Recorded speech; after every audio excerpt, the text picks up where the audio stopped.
थिसननो हाबाय दा बे समाव माबायदि खस्थ'यै फोरोंबोनायमोन आरो मा थासारियै मोगा-मोगि जाबोनो गोनां जादों? आं बेखौनो बुंनो लुबैयो उन्दैनिफ्रायनो जोबोद खस्थ' खालामनानै बे फिसाखौ फोरोंबोदों।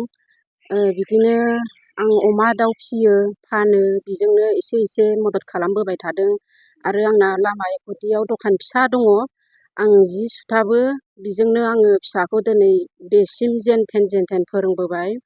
बिनिखायनो आंनि बुंनाया बेनो उन्दैनिफ्राय जि खस्थ'यै फोरोंबोबाय जेने थेनेबाबो दा बिसिम उथ्रिबोबाय। बिनिफ्राय आरो दा गोबां थाखा फैसानि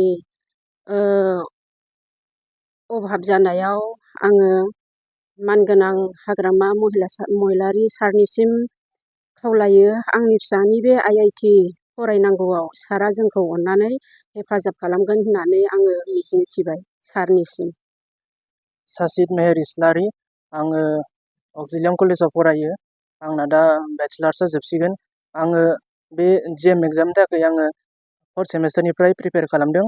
आङो आंनि मास्टारफोरनिफ्राय बिसोरो आंखौ फोरोंदों मारै मा मेटेरियेल्सफोरखौ फरायनांगौ आरो आङो आंनि सिनियर्सफोरनाव खबर लादों।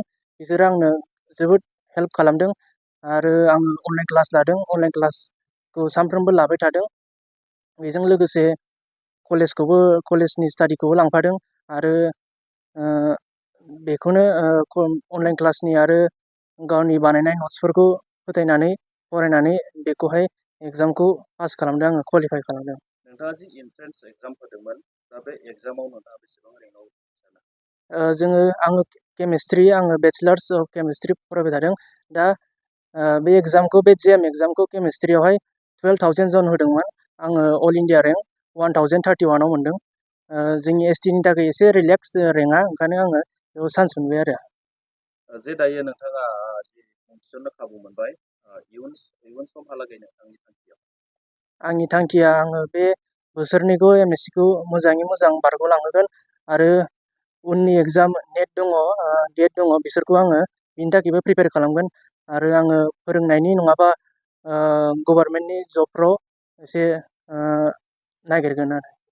दासिमहालागै नोंथाङा उन्दै समनिफ्राय फरायबोबाय आरो नैबे गोजौ थाखोसिम मोनफैबाय आरो नैबे मोनसे जाखांफुनायनि बा जोबथा एबा मोनसे साक्सेसफुल जानायनि मोनसे प्लेटफर्म, दा बिसिम सफैनायाव नोंथांनि मददगिरिया सोरखौ होननानै बुङो?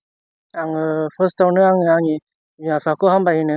बिसोरनि नाजानायाव हाबाय आङो आरो आंनि कलेजनि सिस्टारमोन, आंनि प्रफेसारफोर आरो आंनि सिनियरफोर बिसोरो जोबोद हेल्प होदों आरो आंनि खाथिनि थानाय आयं खुरमामोन, बिब' बिनानाव बिसोरखौबो हामबाय होनो। बिसोरनि नाजानायाव हाबाय आङो।